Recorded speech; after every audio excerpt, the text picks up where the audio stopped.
अब अगर हम देखें next stages of child development क्या है, तो चाइल्ड डेवलपमेंट बच्चा जो है ग्रोथ के एक ही मरहले से नहीं गुजरता। ये ऐसा नहीं है कि वो एकदम जिस तरह बच्चा जिस तरह एक प्लांट ग्रो करता है और वो प्लांट अपनी ग्रोथ के मुख्तलिफ फेजेस से और स्टेजेस से गुजरता है, इसी तरह बच्चा भी अपनी ग्रोथ के मुख्तलिफ स्टेजेस से गुजरता है। ये डायग्राम में आपको नजर आ रहा है कि प्लांट पहले एक सीड होता है, उस सीड से थोड़ा सा सीडलिंग बाहर निकलते हैं, फिर पत्ते निकलते हैं, छोटा सा पौधा बनता है, वो पौधा आहिस्ता आहिस्ता बड़ा तनावर दरख्त बन जाता है जिसके ऊपर फूल, पत्ते और फल उगते हैं। इसका मतलब ये है कि वो अपनी स्टेजेस से जब गुजर रहा है तो हर स्टेज की कैरेक्टरिस्टिक्स अलग अलग हैं, खसूसियात, और हर स्टेज के चैलेंजेस या नीड्स भी बच्चे की अलग अलग हैं, जिस तरह एक सीड की होती हैं।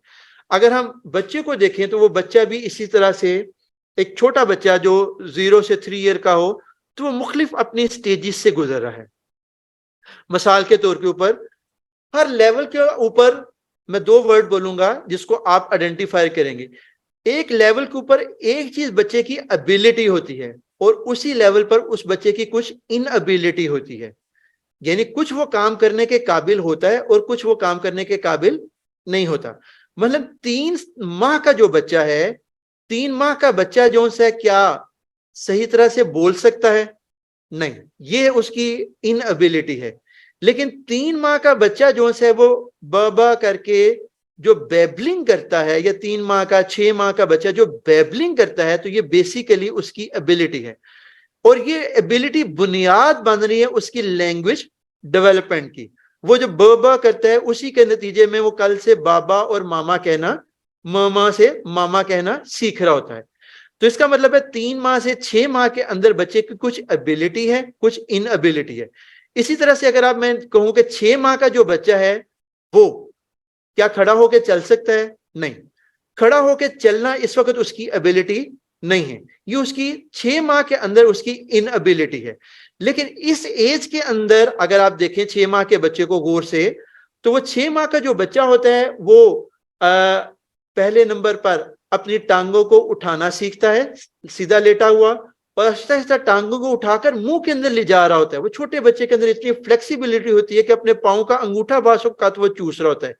ये उसकी जो निचला बॉडी का पोर्शन है उसको स्ट्रॉन्ग करता है, और इसी के नतीजे में वो अपने आप को दूसरे मरहले के अंदर उल्टाना सीखता है, और उल्टाने के बाद वो अपनी छाती को उठाना सीखता है, और छाती को उठाकर फिर वो हॉर्स लाइक पोस्चर के अंदर आकर बैठना सीखता है। इस हॉर्स लाइक पोस्चर के बाद जब वो बैठना और खड़ा होना सीखता है, तो इसका मतलब है एक लेवल के ऊपर एक चीज उसकी एबिलिटी है और एक चीज उसकी इनएबिलिटी है। मैंने आपको 2 मिसालें दी, फिजिकल डेवलपमेंट की भी और लैंग्वेज डेवलपमेंट की। जिस तरह फिजिकल डेवलपमेंट के अंदर 6 माह के अंदर वॉकिंग इनएबिलिटी है, लेकिन बैठना या छाती को उठाना या उल्टा होना और हॉर्स लाइक पोस्चर के अंदर आना ये एबिलिटी है। तो ये डेवलपमेंटल माइलस्टोन है।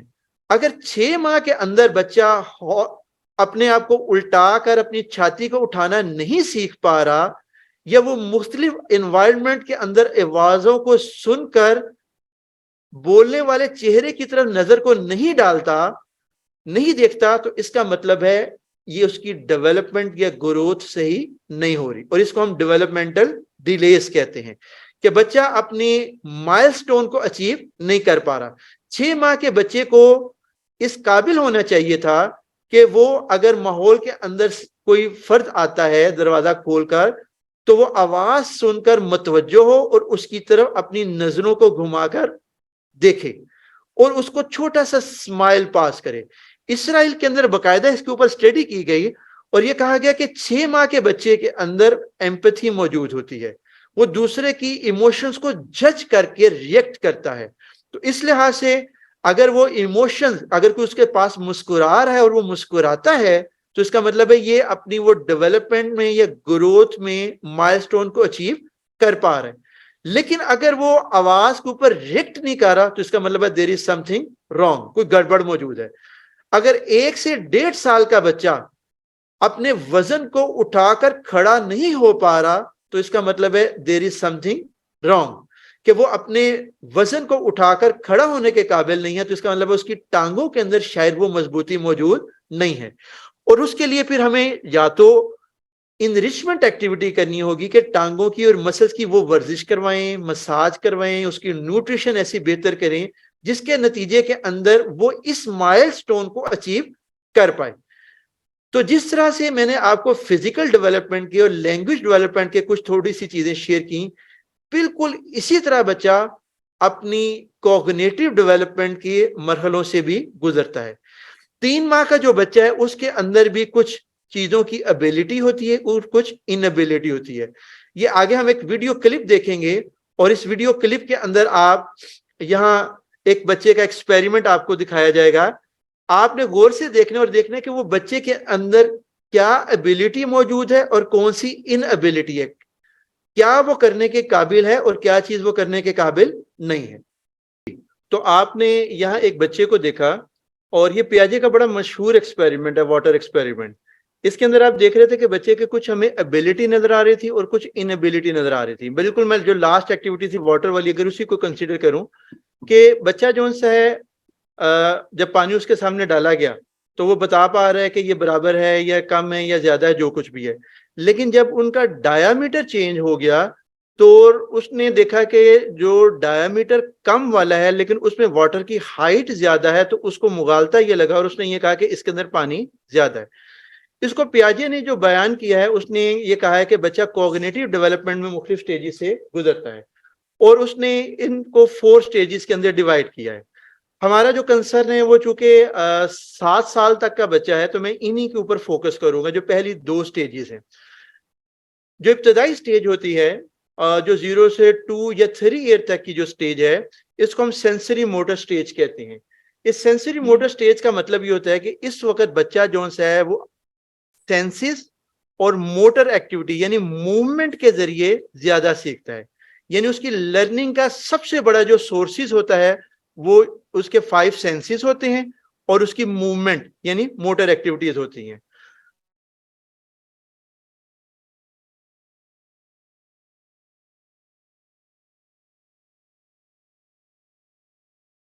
और इस मरहले के अंदर अभी वर्क इतना नहीं बना। इस लिहाज से जो आगे 3 से 7 साल तक का जो बच्चा है, 6 साल का बच्चा है, इसको हम प्री ऑपरेशनल स्टेज कहते हैं। और प्री ऑपरेशनल स्टेज का मतलब ये होता है कि इस लेवल का बच्चा एक वेरिएबल के लिहाज से चीजों को डिस्क्रिमिनेट करने के, ऑर्डर करने के, सिमिलैरिटी और डिफरेंस स्पॉट करने के काबिल हो गया होता है। लेकिन अगर आप इंफॉर्मेशन ज्यादा थ्रो कर दें और मोर देन वन इंफॉर्मेशन मौजूद हो तो उसके नतीजे में वो बच्चा कंफ्यूज हो जाएगा। तो इस लिहाज से हमें जो सा है इस लेवल के अंदर बच्चे को क्या करना है कि बिल्कुल हल्का फुल्का वन वेरिएबल उनको जहन में रखते हुए एक्टिविटीज करवानी होती हैं। इसीलिए आप देखते हैं कि जो इब्तदाई क्लासेस होती हैं यानी किंडरगार्टन की, उनकी किताबों को जब डेवलप किया जाता है तो उसके अंदर कलरफुल चीजें ज्यादा होती हैं, टेक्स्ट थोड़ा होता है और वाई वाले क्वेश्चन भी कंपैरेटिवली कम होते हैं, जहां बच्चा रीजन या एक्सप्लेन ज्यादा डिटेल में कर रहा है। आवाज में काइंडली कहूंगा रिक्वेस्ट जिनका अनम्यूट है वो म्यूट कर ले। तो ये पियाजे ने जो है हमारे सामने जो 4 स्टेजेस रखी, इसी में अगले लेवल के ऊपर जब बच्चा आता है तो आहिस्ता आहिस्ता उसकी higher order thinking skill develop होने लग पड़ती हैं। और ये पियाजे का माइकल शेर का बड़ा जबरदस्त प्रोजेक्ट है जिसको हम कॉग्निटिव एक्सेलरेशन कहते हैं। उसके अंदर वो फिर एक्टिविटीज बताता है कि जिसके जरिए हम बच्चों की थिंकिंग स्किल्स को इन्हांस कर सकते हैं और हायर ऑर्डर थिंकिंग स्किल के काबिल बनाते हैं। लेकिन अर्ली स्टेज के अंदर जो हमारे पास 4 to 7 ईयर का बच्चा है उसके अंदर भी वो वन वेरिएबल के लिहाज से चीजों को डिस्क्रिमिनेट करने के काबिल होता है। यहां तक हमने रहकर जो चीज को लर्न किया वो बुनियादी तौर पर हमने ये कहा कि बच्चे की डेवलपमेंट मुख्तलिफ स्टेजेस से गुजरती है और अगर उस स्टेज के ऊपर उस लेवल की उसको जरूरियात को पूरा ना किया जाए तो बच्चे की ग्रोथ डिस्टर्ब हो जाएगी, वो डेवलपमेंटल डिलेस का शिकार हो जाएगा। और इन डेवलपमेंटल डिलेस को कवर करने के लिए हमें फिर इनरिचमेंट एक्टिविटी करवानी पड़ेंगी। जैसे मैंने मिसाल आपको फिजिकल डेवलपमेंट की दी थी कि अगर एक बच्चा अपने बोझ को नहीं उठा पाकर खड़ा नहीं हो पा रहा तो हमें फिर उसके मसल की ट्रेनिंग, टांगों की वर्जिश, वॉकर के अंदर चलाना, इस तरह का काम करवाना पड़ेगा ताकि वो अपने बोझ को आहिस्ता आहिस्ता उठा सके। इसी तरह से अगर बच्चे की कॉग्निटिव डेवलपमेंट के अंदर वो उस लेवल के ऊपर जो 4 साल या 5 साल और 6 साल के बच्चे को जो डेवलपमेंटल माइलस्टोन के अंदर वन वेरिएबल के लिहाज से चीजों को रिलेट करने के, डिफरेंशिएट करने के काबिल अगर होना चाहिए था और वो नहीं कर पा रहा, या उसकी लैंग्वेज डेवलपमेंट जो 4 से 7 साल के बच्चे की होनी चाहिए थी वो नहीं है, तो इसका मतलब वो डेवलपमेंटल डिलेस का शिकार है। इसको हम डैप भी कहते हैं कि डेवलपमेंटली अप्रोप्रिएट प्रोग्राम, कि हम हर एज ग्रुप को जहन में रखते हुए उसके मुताबिक एक्टिविटीज बच्चों को वैसे सजेस्ट करें। अगर आप चाहते हैं कि आप तक हमारी नई वीडियोस बर वक्त पहुंचती रहें तो हमारे चैनल को सब्सक्राइब करना मत भूलें और साथ ही बेल आइकन को जरूर दबाएं।